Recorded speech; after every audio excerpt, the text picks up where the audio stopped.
आज मेरी किस्मत का फैसला होना था। मैं हॉस्पिटल के बाहर बैठी भगवान से लगातार प्रार्थना कर रही थी कि मेरे पास अच्छी खबर आए। मेरे पति, मेरी सासू माँ और मेरी नंदों को मेरी शादी के 3 महीने बाद ही बच्चे की तलब हो रही थी। अब तो मेरी शादी को 2 साल हो गए थे। आज मेरी तबीयत खराब हुई तो मेरी सासू माँ और मेरे पति मुझे डॉक्टर के पास लेकर आए थे, लेकिन अभी तक डॉक्टर ने ये नहीं बताया था कि मैं प्रेग्नेंट हूँ या नहीं। इसीलिए भगवान से मैं प्रार्थना कर रही थी कि मेरा टेस्ट पॉजिटिव आए। मगर जब नर्स ने अपना चेहरा दिखाया तो उसके चेहरे पर मौजूद उदासी देखकर मैं समझ गई थी कि मेरे यहाँ कोई खुशखबरी नहीं है। वो कहने लगी, आपको वैसे ही वहम हुआ है, आपके यहाँ संतान नहीं हुई और मुझे लगता है कि आप में कोई कमी है। आप अपना चेकअप करा लें, ऐसा न हो कि बाद में आपको ज्यादा महंगा इलाज कराना पड़े। नर्स की बात सुनकर सासू माँ ने मुझे यूं देखा जैसे मैंने कोई बहुत बड़ा जुर्म किया हो। इनके बर्ताव से साफ पता चल रहा था कि नर्स की बात से सबको मायूसी हुई है। मेरा पति बोला कि कोई जरूरत नहीं इलाज कराने की, अभी हम घर चलते हैं। उसने फौरन ही ऑटो को रोका और हम लोग उसमें बैठकर तुरंत घर आ गए थे। मेरा दिल बुरी तरह से रो रहा था। घर आते ही पति ने मुझसे कहा कि चाय बना दो। मैं चाय बनाकर ले आई तो मेरी सासू माँ, पति और नंदे यही बातें कर रहे थे कि अगर मुझे आज संतान नहीं हुई तो 5 साल बाद भी नहीं होगी। इसीलिए वक्त खराब करने से कोई फायदा नहीं। हमें जल्द से जल्द इसका या तो इलाज करवाना चाहिए या फिर सारे टेस्ट करवाकर ये पता लगाना चाहिए कि कभी संतान पैदा कर भी सकती है या नहीं। मेरी सासू माँ ये सुनकर बोली, अरे बेटा, हमारे पास इतने पैसे कहाँ हैं कि हम इसका टेस्ट या इलाज करवाते। फिर वैसे भी बंजर जमीन बंजर ही होती है, इस पर कितनी मेहनत करो वो फसल नहीं उगा सकती है। इन बातों से मेरे दिल में तीर चल रहे थे। मैं तुम्हारे लिए कोई अच्छी सी लड़की देखती हूँ, ऐसी लड़की जो साल के अंदर हमें इस घर का वारिस पैदा करके दे। मेरी सासू माँ ने बड़ी सफाई से कहा था। मेरा घर बर्बाद करते हुए उन्हें जरा भी रहम नहीं आ रहा था। मैंने जाने क्या सोचकर अपनी सासू माँ को ये कहा कि माँ जी, आप मुझे 6 महीने का समय दें। अगर संतान ना हुई तो मैं खुद ही इस घर से चली जाऊंगी। मुझे भी यहाँ रहने का कोई शौक नहीं। मेरी बात सुनकर मेरी सासू माँ ने मुझे यूं देखा जैसे मैंने किसी चमत्कार की बात कर दी हो। तो मेरे मुंह से ये सुनकर वो बोल पड़ी, अरे जब 2 साल में कुछ नहीं हुआ तो 6 महीने में क्या होगा। मैं कह रही हूँ ना, आप मुझे आखिरी बार समय दें। मेरे पति के लिए किसी लड़की का रिश्ता ना देखें। मैं अपने पति के लिए सब कुछ सहन कर सकती हूँ, पर अपने पति का बंटवारा नहीं। बस आप थोड़ा समय दे दें। मैं भगवान से प्रार्थना करूंगी, अपना इलाज भी खुद ही करूंगी। अगर आपको संतान नहीं मिली तो मैं खुद इस घर से चली जाऊंगी। मैं कह रही हूँ ना, आपको कोई परेशानी नहीं होगी। ये बात सुनकर सासू माँ का मुंह खुला का खुला रह गया। अरे देखो तो कैसी बातें कर रही है, इसमें इतनी हिम्मत कहाँ से आई कि ये हमें छोड़कर जाएगी। मतलब इसके सर पर किसी का हाथ है। मेरी सासू माँ ने बात को नया मोड़ दे दिया। मैं परेशान हो गई। मैंने कहा, ये बात नहीं है। मैं इन 6 महीने में अपना कोई ना कोई इलाज जरूर तलाश कर लूंगी। जब मैं रोज इलाज के लिए घर से निकलूंगी तो कोई ना कोई उपाय मिल ही जाएगा। मेरी सासू माँ मुझसे कहने लगी, इन सब हरकतों का कोई फायदा नहीं है। हमें जल्दी से जल्दी संतान चाहिए। अगर तुमने 6 महीने का समय मांगा है तो मैं तुम्हें 3 महीने का समय देती हूँ। अगर इस बीच कोई खुशखबरी नहीं मिली तो मैं लड़की देखना शुरू कर दूंगी और 6 महीने के अंदर ही अगर तुम्हें संतान नहीं हुई तो 7वें महीने में मैं तुम्हारे पति का विवाह अपनी भांजी से कर दूंगी। उसे कोई आपत्ति नहीं है मेरे बेटे से दूसरा विवाह करने पर। ये बात सुनकर मेरा दिल खून के आंसू रोने लगा। मैं अपने पति को किसी और के साथ बांटने का सोच भी नहीं सकती थी। मैं उसी दिन शाम के समय अपने घर से निकल गई थी। मुझे अपनी दोस्त नीलिमा की बहुत याद आ रही थी। मैं नीलिमा का बहुत मजाक उड़ाया करती थी क्योंकि वो मुझे अजीबोगरीब मन घड़ंत कहानियां सुनाया करती थी। कभी कहती कि मेरी माँ ने एक लड़की का इलाज कराया है तो उसके यहाँ 10 साल बाद संतान पैदा हुई, तो कभी कहती कि पिताजी के टोटके की वजह से एक लड़की के यहाँ 15 साल में संतान हुई। मैं यही बात सुनकर उसका मजाक उड़ाया करती थी, पर मुझे आज उसकी जरूरत थी। मैं नीलिमा के घर गई, उसके घर का दरवाजा बजाया। नीलिमा ने दरवाजा खोला और मुझे परेशान देखकर मेरे गले लग गई और बोली, क्या हुआ, तुम अपनी जिंदगी में खुश नहीं हो। मैंने कहा कि मैं खाक खुश हूँ। मेरे घर संतान नहीं हो रही है, इसीलिए तुम्हारे पास मदद मांगने आई हूँ। क्या तुम मेरी मदद कर सकती हो। मेरे मुंह से ये सब सुनकर नीलिमा बोली, हाँ मैंने तुम्हारे लिए बहुत कुछ सोच रखा था, क्योंकि तुम्हारी शादी को 2 साल हो गए, अभी तक तुम्हें संतान नहीं हुई। मेरी भी दिली तमन्ना है कि तुम्हारे घर संतान हो जाए और तुम्हारी सासू माँ और पति खुश हो जाएं। मैं ये बात सुनकर हैरान हो गई। मैंने कहा, तुम्हें कैसे पता मैं खुश नहीं हूँ? तो कहने लगी, वो तो तुम्हारे चेहरे से साफ साफ पता चल रहा है, बताने की कोई जरूरत नहीं है। तो मैंने कहा, चलो तुम मुझे इलाज बताओ, कौन कौन से इलाज हैं? तो इस पर वो कहने लगी, मैं तुम्हें बाजार लेकर जाऊंगी।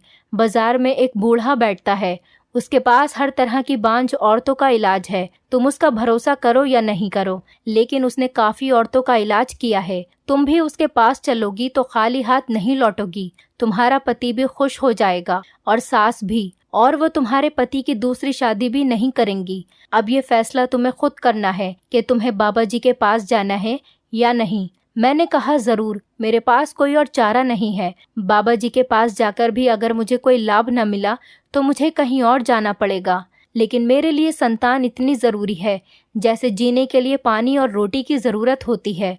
तुम्हें पता है, अगर मैं बेघर हो गई तो मेरे पास घर का आसरा भी नहीं रहेगा और मैं अपनी जिंदगी कैसे गुजारूंगी? ये कहकर मैं रोने लगी। नीलिमा ने मुझसे कहा, मैं तुम्हें बाबा जी के पास लेकर जाऊंगी। अगर तुम्हारा इलाज न हुआ तो तुम खुद जान लेना, तुम्हें समझ आ जाएगा कि मैं सच कह रही हूँ।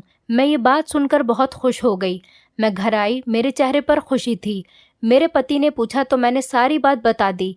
मेरे कहने से पहले ही उसने कहा, ठीक है, अगर बाबा जी के पास तुम्हारा इलाज है तो मैं दूसरी शादी नहीं करूँगा, लेकिन अगर ऐसा नहीं हुआ तो तुम ये घर छोड़कर खुद ही चली जाओगी और मेरी शादी में रुकावट नहीं बनोगी। मैंने कहा कि ठीक है, तुम मुझे बस 6 महीने का समय दे दो। मेरे पति के चेहरे पर मुस्कुराहट थी, जैसे वो पहले से ही जानता हो। मैंने भगवान से प्रार्थना की कि जो भी हो सब सही हो। कल दिन में मैं नीलिमा के घर गई। वो पहले से ही तैयार बैठी थी। मुझे देखकर वो बहुत खुश हो गई और बोली कि तुम आ गई, चलो अब बाबा जी तुम्हारा इंतज़ार कर रहे होंगे। मैंने कहा, क्यों, वो क्यों मेरा इंतज़ार करने लगे? इंतज़ार तो मुझे उनका करना चाहिए।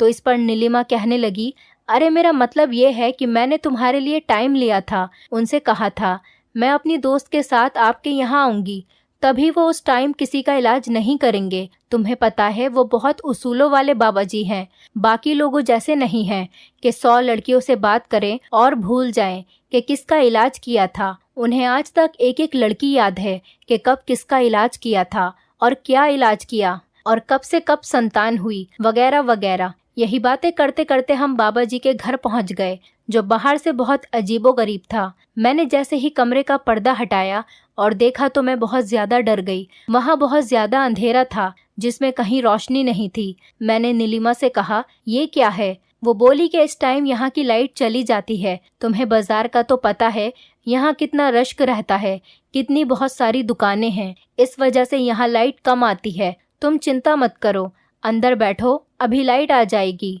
मैं डरते डरते कमरे में बैठ गई। मेरे पास नीलिमा भी बैठ गई। मैंने जोर से नीलिमा का हाथ पकड़ लिया। मैंने उससे कहा, तुम कहीं मत जाना, मुझे यहाँ पर बहुत डर लग रहा है। मैं पहली बार यहाँ आई हूँ। क्यों डर लग रहा है? एक मर्दाना आवाज़ कमरे में से आई। मैं कोई आत्मा तो नहीं हूँ बेटी जो तुम्हें खा जाऊंगा। मैंने तो कभी भी किसी लड़की के साथ कुछ गलत नहीं किया, कभी ऐसा एहसास नहीं दिलाया कि वो किसी मर्द से इलाज करा रही है। मैं बेटियों को सर उठाकर भी नहीं देखता। बाबा जी की बात सुनकर मुझे और एतराज हुआ कि अगर ये इतना शरीफ है तो मुझे अपनी सफाई क्यों दे रहे हैं। मैंने दिल में सोचा, तभी लाइट आ गई और कमरे में रोशनी हो गई। मेरी नज़र बाबा जी पर पड़ी। वो सच में शरीफ आदमी लग रहे थे और चेहरे पर एक अलग ही चमक थी। कुछ देर के लिए मेरा दिल शांत हो गया कि चलो नीलिमा मुझे किसी गलत आदमी के पास नहीं लेकर आई, वरना ऐसे लोगों की शक्ल बता देती है कि वो कैसे हैं। लेकिन बाबा जी बहुत शरीफ लग रहे थे। मैं उनके सामने बैठ गई। बाबा जी मुझे देखकर कहने लगे, बेटी तुम्हें तो कोई बीमारी नहीं लगती, अपना हाथ मुझे दिखाओ। उन्होंने मेरा हाथ अपने हाथ में लिया और मेरी नब्ज पर हाथ रखा और कहने लगे कि ये किताब पढ़ो। मैं पढ़ने लगी और मुझसे कहने लगे कि मुझे ये पढ़कर बताओ। मैं किताब में देखकर वो पढ़ने लगी।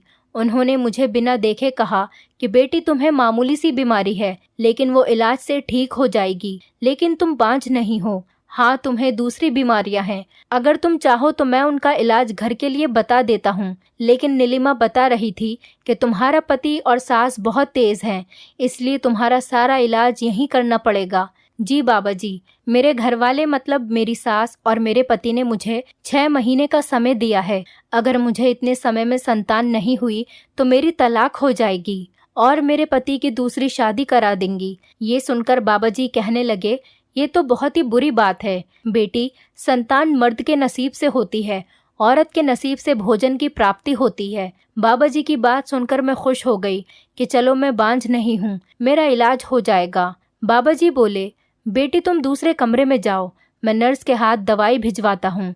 वो तुम्हें इंजेक्शन भी लगा देगी और साथ ही तुम्हारा इलाज भी यहाँ पर शुरू हो जाएगा।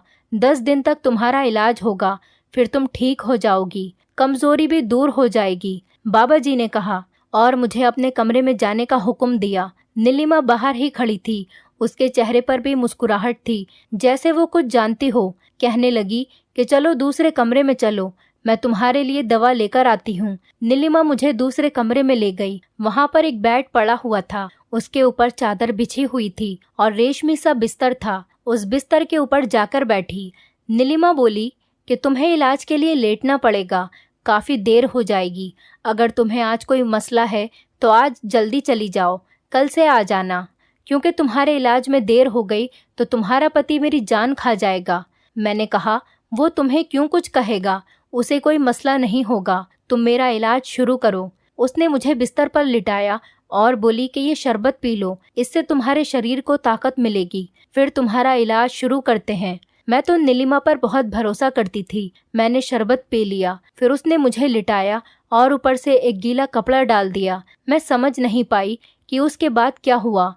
मैं पूरी तरह से बेहोश हो गई। जब मेरी नींद खुली तो लगभग 2-3 घंटे बीत चुके थे। मैंने आंखें खोलकर देखा, मेरे पास कोई नहीं था, मैं अकेले इस कमरे में थी। मैं ये देखकर हैरान हो गई कि नीलिमा मुझे छोड़कर कहाँ चली गई। मैंने उठकर इधर उधर देखा, नीलिमा मुझे कहीं नजर नहीं आई। मैं बाहर आई तो वहीं पर नर्स खड़ी थी जिसने मुझे इंजेक्शन लगाया था। नीलिमा कहाँ गई?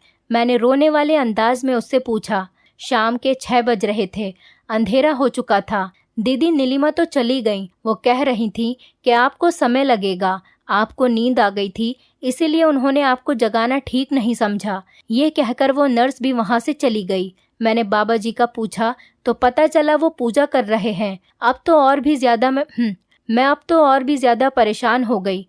मैं खुद वहां से एक रिक्शे में बैठी और घर आ गई। घर में जाते ही मैंने देखा कि मेरी सास और मेरे पति बैठे मेरा इंतजार कर रहे थे। वो मुझे देखकर बोले कि कहाँ गई थी। मैंने उनसे कहा, मैं अपने इलाज के लिए गई थी, लेकिन रास्ते में कोई मसला हो गया, रोड बंद था, इसलिए देर हो गई। मेरे पति ने मुझे सर से पैर तक घूरा और मुझसे कहने लगे, लगता तो नहीं है कि रोड बंद था। मुझसे आज के बाद झूठ मत बोलना, वरना 6 महीने से पहले ही तुम्हें छोड़ दूंगा। ये बात सुनकर मैं रोने लगी। मेरे पति अब मुझ पर शक करने लगे थे। सास भी मुझे घूर रही थी। मुझे नीलिमा पर बहुत गुस्सा आ रहा था। वो मुझे अकेला छोड़कर क्यों चली गई?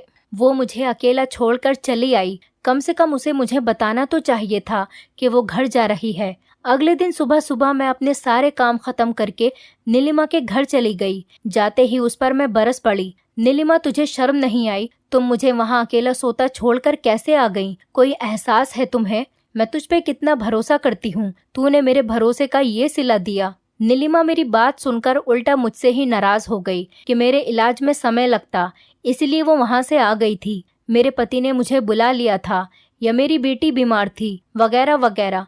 मैं उसकी बात सुनकर चुप थी। सोच लिया कि चलो आगे से नीलिमा से कोई गिला नहीं करूंगी। एक तो वो मेरा इलाज करा रही है, ऊपर से मैं उस पर ही नाराज हो गई। वैसे भी मुझे शाम को भी उसके साथ जाना था। मैं शाम को अच्छे से तैयार हुई और खुद को ढक लिया। नीलिमा ये देखकर मुझसे कहने लगी, तुमने खुद को क्यों ढका है? बाबा जी को ये सब बातें बिल्कुल भी पसंद नहीं है, ऐसे ही चलो, वरना वो ये समझेंगे कि हमें उन पर भरोसा नहीं है। नीलिमा बहुत अजीब अजीब बातें करने लगी थी। मैंने भी कुछ नहीं कहा और उसके साथ ऐसे ही चली गई। हम बाबा जी के पास पहुंचे तो वो किताब पढ़ रहे थे। मेरी हिम्मत नहीं हुई कि कल के बारे में उनसे सवाल करूं। मैंने हल्के से बस यही पूछा था, बाबा जी मेरे इलाज में कितने पैसे लगेंगे? तो उन्होंने जवाब दिया कि 9,000 रुपए बेटी। उन्होंने नजर उठाकर मुझे देखा। मैं चौंक गई। 10 दिनों के 9,000 रुपए, इतने ज्यादा तो नहीं है, नीलिमा ने बड़बड़ाते हुए कहा। 10 दिन नहीं बेटी, इसका इलाज सिर्फ 3 दिन ही होगा, और वैसे भी मैं यहाँ पर किसी का इलाज नहीं करता। तुम्हें पता है जमाना बहुत खराब है। तुमने बताया इसके घर में मसला है, इसीलिए मैंने कहा था कि इंजेक्शन और दवाई मैं यहीं पर लगा दूंगा, वरना तो यहाँ जगह नहीं होती। तुम्हें भी पता है। बाबा जी ने बड़ी बेरुखी से कहा। मुझे उनके मिजाज का कुछ समझ नहीं आ रहा था कि वो क्यों गुस्से में हैं। खैर, बाबा जी ने मुझसे बात नहीं की। मैं दूसरे कमरे में आ गई। नीलिमा वही शरबत लेकर मेरे पास आई और बोली, चलो ये शरबत पी लो ताकि तुम्हारा इलाज शुरू हो सके। मैंने कहा, तुम्हें मुझे ये शरबत पिलाने की इतनी जल्दी क्यों है? मैं ये शरबत नहीं पीना चाहती। तो वो मुझसे कहने लगी। तो वो बोली, तुम मुझ पर शक कर रही हो? मैं तुम्हारी दोस्त हूँ, तुम्हारे बारे में बुरा क्यों सोचूंगी? ये कहकर उसने शरबत मेरे मुंह के अंदर डाल दिया। मैंने कहा, अच्छा पीती हूँ। मैंने आधा पी लिया और आधा अपने कपड़ों पर गिरा दिया और उसको पता भी नहीं चला। कमरे में बहुत ज्यादा अंधेरा था, लेकिन आधा शरबत पीने की वजह से मैं अच्छी खासी बेहोश हो चुकी कि उसने मुझे लिटा दिया। फिर नर्स कमरे में आई और बोली, इस लड़की को नींद क्यों आती है? क्या कोई नशा करती है? नीलिमा कहने लगी, नहीं नशा तो नहीं करती, लेकिन इसे बहुत ज्यादा नींद आती है। ये कहकर उसने जल्दी से नर्स से इंजेक्शन लिया और बोली, ये मेरी दोस्त है, तुम बाहर जाओ, इसे इंजेक्शन मैं लगा दूंगी। अचानक नीलिमा जोर से चिल्लाई और बोली, बाबा जी को बुलाओ, मुझे उनसे कुछ काम है। नर्स भागती हुई गई और बाबा जी अंदर कमरे में आए। मुझे नहीं पता मैं किस हालत में पड़ी थी। इसके बाद एक अजीब सा शोर होने लगा। बाहर जैसे पुलिस की गाड़ियां थी। अजीब हलचल मच गई थी। जब मेरी आंख खुली तो मेरे सामने का नजारा कुछ और ही था। मेरे सामने मेरी सासू माँ और मेरे पति खड़े थे। ये देखकर मैं बहुत डर गई। मेरे पति मुझे घूर रहे थे। मेरे शरीर पर चादर नहीं थी और मैं बहुत बुरी हालत में बिस्तर पर पड़ी थी। ये क्या हो रहा है? यहाँ पर तुम अपना ऐसा इलाज कराने आती हो? मेरी सास गुस्से में बोली। मेरे पति उंगली उठाते हुए बोले, माँ, मुझे तो पहले ही इस पर शक था कि ये यहाँ क्यों आती है। रात को 6-7 बजे तक कहीं पर रुकना आखिर बिना वजह तो नहीं हो सकता। मैं सब समझ गया कि ये मुझे किसकी संतान देना चाहती है। इसे क्या लगता है कि मैं संतान पैदा करने के लायक नहीं हूँ? मैं दूसरी शादी करके इसे औलाद पैदा करके दिखाऊंगा। मेरे पति गुस्से में बोले जा रहे थे। मैं एकदम उठकर बैठी। मैंने देखा मेरे आसपास तो चादर भी नहीं थी। बाबा जी कहाँ गए थे? अच्छा, अभी भी तुम्हें अपने यार की फिक्र है। मेरे पति बहुत गुस्से में बोले, वो जेल चला गया है, मैंने उसे पुलिस से पकड़वा दिया है। वो धोखेबाज आदमी तुम्हारा इलाज नहीं कर रहा था, तुम्हारा फायदा उठा रहा था। और तुम जैसी बगैरत औरतें तो चाहती भी यही है कि उनके साथ ज्यादा से ज्यादा लोग संबंध बनाएं। मैं अपने पति की बातें सुनकर रोने लगी। हाँ, अब रोले मगरमच्छ के आंसू, लेकिन अब मुझ पर कोई असर नहीं होगा। मैं तुझे घर जाकर ही तलाक दिलवा दूंगी। वैसे घर जाने की भी क्या जरूरत है, तू इसे यहीं तलाक दे दे। मेरी सास ने मेरे पति की तरफ देख कर कहा। मैंने उनसे कहा कि भगवान के लिए मुझे माफ कर दें। मैं नहीं जानती थी कि बाबा ऐसे हैं। मैं तो नीलिमा के कहने पर यहाँ आई थी। नीलिमा इतनी बेवकूफ़ नहीं है, वो मेरी भांजी है। तुम्हारी दोस्त बाद में है, पहले मेरी भांजी है। अब मैं इसी को अपनी बहू बनाऊंगी। मेरी सास ने ये कहा तो सारी बात मेरी समझ में आ गई। मैंने उससे कुछ नहीं कहा, क्योंकि जो लोग मेरे साथ इतना कुछ कर सकते हैं उनसे और क्या उम्मीद की जा सकती है। नीलिमा उनकी भांजी थी, मेरी दोस्त बाद में थी। ये बात मुझे आज पता चली थी। रास्ते में जाते हुए मुझे नीलिमा मिली। वो मुस्कुरा रही थी। उसे देखकर ऐसा लग रहा था जैसे वो मुझसे जीत गई हो। नीलिमा, तुम्हें किस बात की खुशी है? तुमने एक धोखेबाज को मुझसे छीन लिया। मुझे कोई फर्क नहीं पड़ता कि मैं एक ऐसे इंसान से दूर जा रही हूँ, लेकिन मुझे ये बात समझ नहीं आई कि मेरी सास ने मेरी शादी क्यों करवाई, अगर उन्हें मेरी तलाक ही करानी थी तो। इसलिए कि तू संतान नहीं दे सकती और ना ही कभी दे सकेगी। ये कहकर नीलिमा ने मेरी तरफ देखकर गली में थूका। मुझे उसके घमंड पर बहुत अफसोस हुआ, लेकिन कहते हैं ना कि जिसका कोई नहीं होता उसका भगवान होता है। नीलिमा, मेरे पति और मेरी सास ने मेरे साथ बहुत गलत किया, मेरी बेइज्जती की, मुझे घर से भी निकाल दिया, तलाक भी दे दी। 1 हफ्ते बाद उसने नीलिमा से दूसरी शादी भी कर ली, लेकिन सारी उम्र संतान के लिए तरसता रहा। भगवान ने उसे दूसरी बार भी संतान से खाली रखा। मेरी सास अगर अब अपने बेटे की दूसरी शादी करवाती तो खानदान वालों के सामने खुद ही जलील होती, क्योंकि अब उसका बेटा नामर्द बन गया था। सबने कह दिया था कि उसे एक बीवी से संतान नहीं हुई और दूसरी से भी नहीं हो रही है, तो इसका मतलब यही नामर्द है। अब मेरा पति समाज में नजर उठाकर नहीं बल्कि नजर झुकाकर रहता है, और नीलिमा भी अपने पुराने दिन याद करके रोती रहती है और अपने आप को कोसती है। दोस्तों, इस कहानी के माध्यम से मैं आपसे बस यही कहना चाहती हूँ कि अगर हम किसी का बुरा सोचें या बुरा करें तो हमारे साथ भी कभी अच्छा नहीं हो सकता। दोस्तों, उम्मीद करती हूँ आपको हमारी कहानी पसंद आई होगी। कहानी पसंद आई है तो वीडियो को लाइक करें, चैनल पर नए हैं तो चैनल को सब्सक्राइब करें और हाँ, नोटिफिकेशन बेल को जरूर दबाएं ताकि अगली अपडेट सबसे पहले आपको मिले।